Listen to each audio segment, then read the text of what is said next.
1863.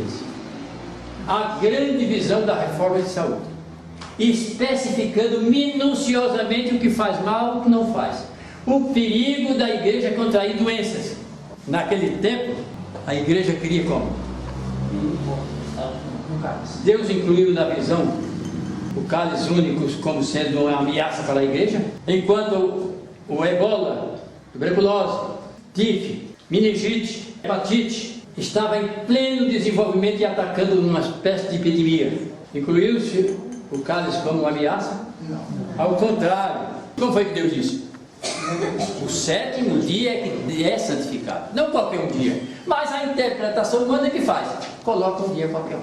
E assim veio Jesus e ensinou as suas doutrinas. Como ele disse, a minha doutrina não é minha. Vamos ver.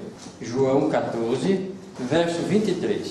Jesus respondeu: se alguém me ama, guardará a minha palavra, e meu Pai o amará, e viremos a ele e faremos dele morada. Examinais as Escrituras, porque vós cuideis ter nelas a vida eterna, e são elas que de mim testificam. Então, para se saber as palavras de Jesus, é necessário nós examinarmos a Escritura. A nossa segurança está onde? Nas Escrituras. Eu vou contar uma pequena experiência da minha vida. Eu, para ser o que sou hoje em Cristo Jesus, dependeu de muito exame. Amava muito a Igreja Católica, demais, e acreditava no credo de Niceia, igreja infalível. As portas do inferno não prevalecerão contra ela. É a única na terra, e eu creio nisso. Um dia achei a Bíblia católica. Levei a um bispo amigo, perguntei se aquela Bíblia era verdade. Ele me disse: é a verdade. A minha salvação, senhor bispo, depende da Igreja Católica, como sendo ela infalível, ou da obediência a este livro? Ele diz: a obediência em primeiro lugar a este livro, depois a igreja. Este livro está em primeiro lugar. Então, se eu seguir este livro, padre, senhor bispo, eu tenho a salvação. Se eu creio em Jesus Cristo como meu Salvador, sim, aqui está. É aqui que se adquire a vida eterna. Fui examinar a Escritura Sagrada. O primeiro ponto foi aquele do Santo Sábado. A igreja diz o domingo e a Bíblia diz o sábado. O que fiz? Pensei comigo. O bispo disse que aqui está a vida eterna. Vou ficar com este livro. A igreja fica para lá. Eu vou trocar a igreja pela Bíblia. Vou levar a minha vida estudando-a e pondo em prática aquilo que Deus mandou. E achei Isaías 34:16. Como diz lá? Quem se lembra? Buscai no livro do Senhor e lede, e vede que nenhuma destas coisas falhará. Buscai no livro do Senhor. Então busquei no livro do Senhor. E em 1952, no dia 15 de agosto, cheguei à conclusão que devia pertencer a uma denominação. Sabia que Jesus tinha uma igreja na terra, porém não infalível mais, mas uma igreja falível. Ela podia errar. Uni-me à Igreja Adventista do Sétimo Dia. Examinei as Escrituras. Dentro de 2 anos fiquei completamente convicto de que ela não cumpria as Escrituras como a Igreja Católica. A Igreja Católica não cumpria as Escrituras, a Igreja Adventista também não cumpria as Escrituras. Conheci o movimento de reforma. Ao conhecer o movimento de reforma, fui examinar as Escrituras e as profecias. Realmente, as doutrinas eram as doutrinas da Bíblia. Em 1953, um ano depois, dia 25 de setembro, recebi a visita de um missionário reformista. E ele me entregou os princípios de fé. E eu criei na doutrina da reforma, porque era uma doutrina bíblica, com base bíblica, um movimento profético. E então eu passei a defender as doutrinas da Bíblia, ensinadas pelo movimento de reforma. Quando eu era católico, eu era candidato a ser padre, mas eu não aceitei o pedido da minha mãe. dizendo que precisaria viajar muito no mundo, conhecer o mundo e depois eu voltaria para ser padre. Eu iria para o seminário. Foi nessa viagem que eu conheci a Bíblia. Aí rejeitei. Sendo da Igreja Adventista do Sétimo Dia, fui convidado para o seminário em Curitiba. E se você é um jovem ainda, você pode estudar e pode ser um pastor da Reforma. Aliás, da Igreja Adventista. Mas examinando, dizendo, vocês não estão de acordo com a Bíblia. Não posso. Eu não posso ensinar o erro.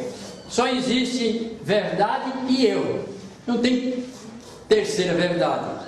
Nem tem segundo erro. Erro, verdade. Luz e treva. Só.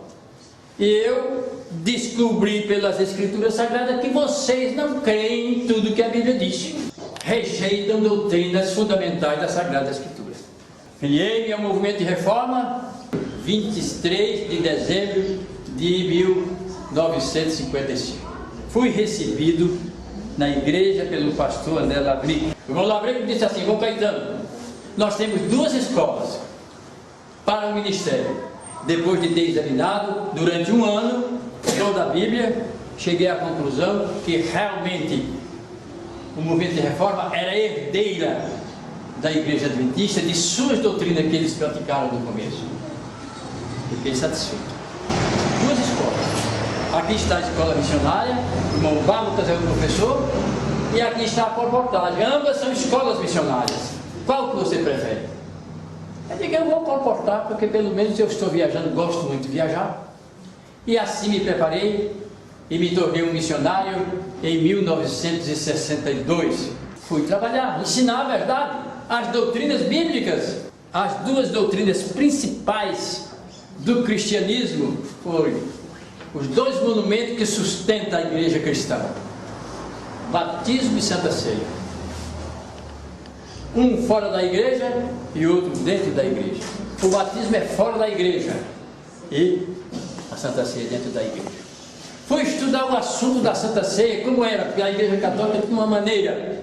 A Igreja Católica ensinava para todos os seus fiéis que o pão é o corpo de Cristo. Se tornava com a substanciação real, corpo de Cristo real. E quando a pessoa usava o pão, recebia Cristo dentro dele. E o vinho, não precisa você beberem, porque ele é líquido.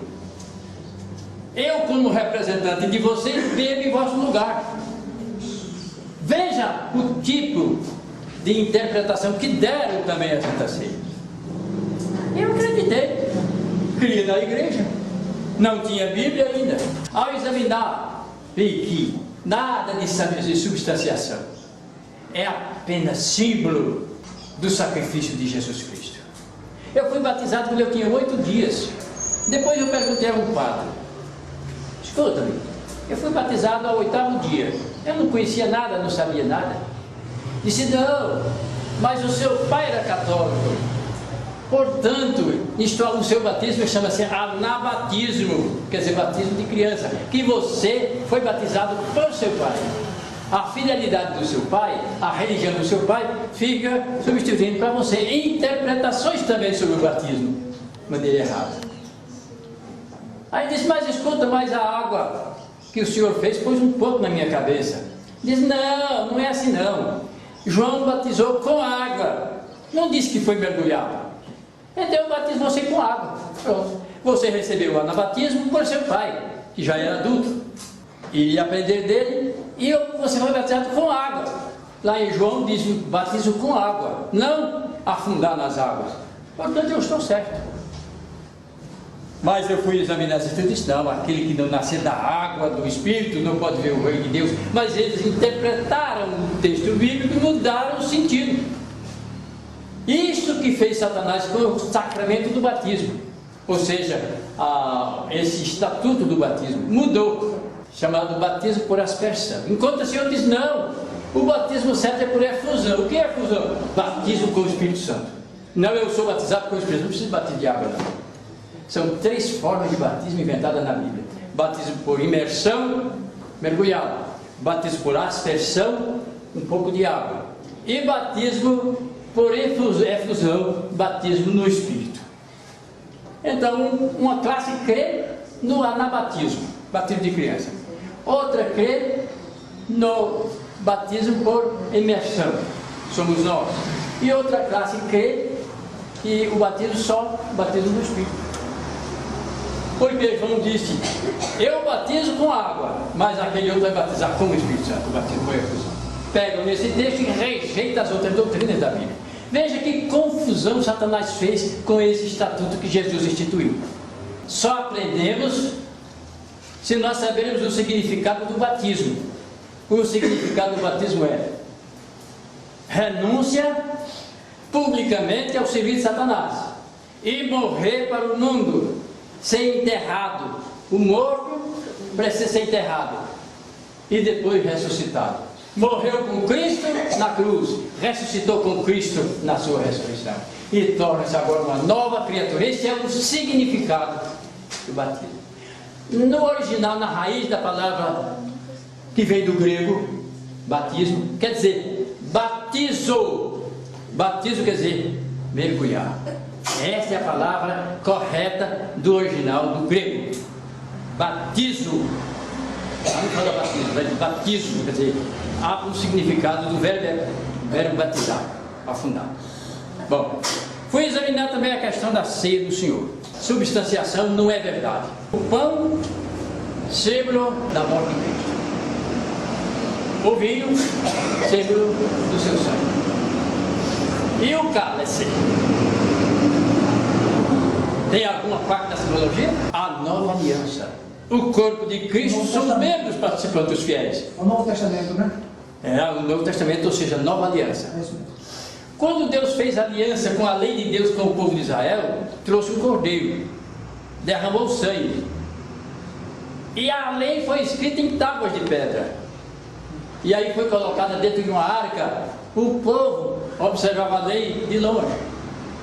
Mas Jesus disse, por meio do Espírito Santo, em Ezequiel, vou fazer um novo concerto com vocês, não como aquele que fiz com vocês, lá em Jeremias 31, mas é um concerto novo, não com sangue de animais, mas com sangue do próprio Cristo agora, do Messias. E a lei não seria em tábuas de pedra, mas seria no fundo do coração, escrita no coração. Esse é o novo concerto. Essa é a nova aliança. Então, este concerto foi feito no dia da Santa Ceia. Trazendo, ali estava o corpo de Cristo, ali estava o sangue de Cristo, e ali estava a aliança, o novo concerto, que era o cálice. O Novo Testamento. O novo concerto. Será que está escrito assim? Vamos ver se é a nova aliança mesmo. Se o cálice está incluído na simbologia. Se não estiver, tudo bem. Mas vamos ver. Lucas 22, 20. Da mesma forma, depois da ceia, tomou o cálice, dizendo: este cálice é a nova aliança no meu sangue, derramado em favor de vocês. Na simbologia do sacrifício expiatório de Cristo, aqui inclui este cálice, que está aqui, como sendo a nova aliança. Sem este único não tem aliança. Mas o primeiro plano de Satanás é quebrar esta aliança, mudar a aliança, desfazer, diz não precisa de aliança. Está claro que na simbologia da liturgia da ceia do Senhor, o cálice tem um assunto importante.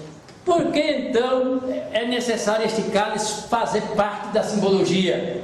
Porque o sangue de Cristo foi derramado na cruz, derramou pela terra, e agora precisava de um recipiente para acolher, para que ele tivesse um lugar de ficar, porque estava dentro do corpo de Cristo, como disse o irmão. Antes de ele morrer, o sangue estava lá, mas depois foi derramado, precisava de algo para acolher o sangue. E aonde foi colhido? No cálice. No cálice. Porque se não tivesse esse cálice, não teria também sangue, porque ele estaria espalhado, é líquido.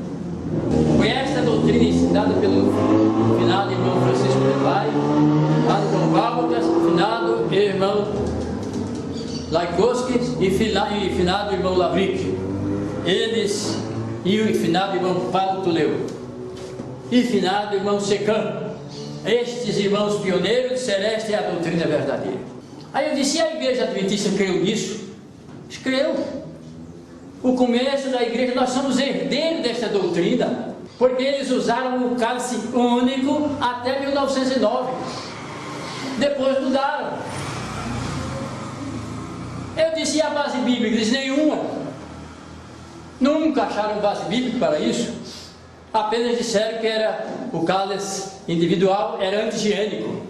Mas será que realmente a Bíblia Sagrada declara o modo que Jesus celebrou a Santa Ceia? Essa tradução aqui, Bíblia de Estudos para Pequenos Grupos, Marcos 14 e o versículo 22 e 23. Vamos ver como Jesus celebrou a Santa Ceia, a primeira Santa Ceia, a original. Os irmãos sabem que tem o dinheiro verdadeiro e o dinheiro falso. Tem duas notas verdadeiras?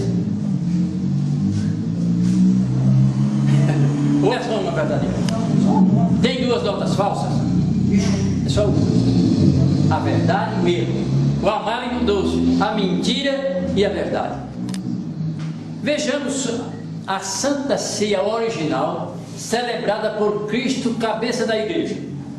Enquanto comia, Jesus tomou um pão, deu graças, partiu-o e o deu aos discípulos, dizendo: tomem, isto é meu corpo.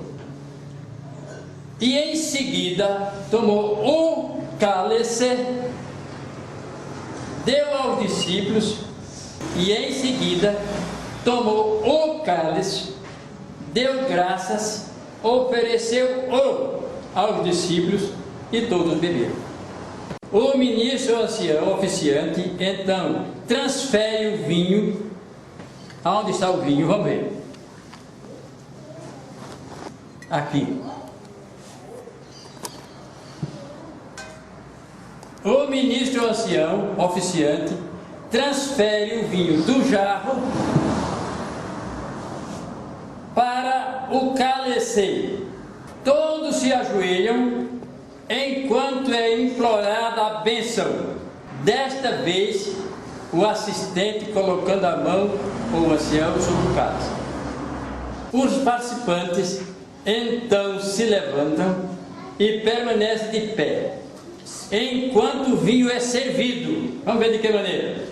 O oficiante ergue o cálice e repete as palavras de 1 Coríntios 11, 25 e 26. Então ele passa o cálice e um guardanapo à pessoa designada, que então serve aos participantes. Quando o oficiante percebe que o cálice está quase vazio, enche-o de novo.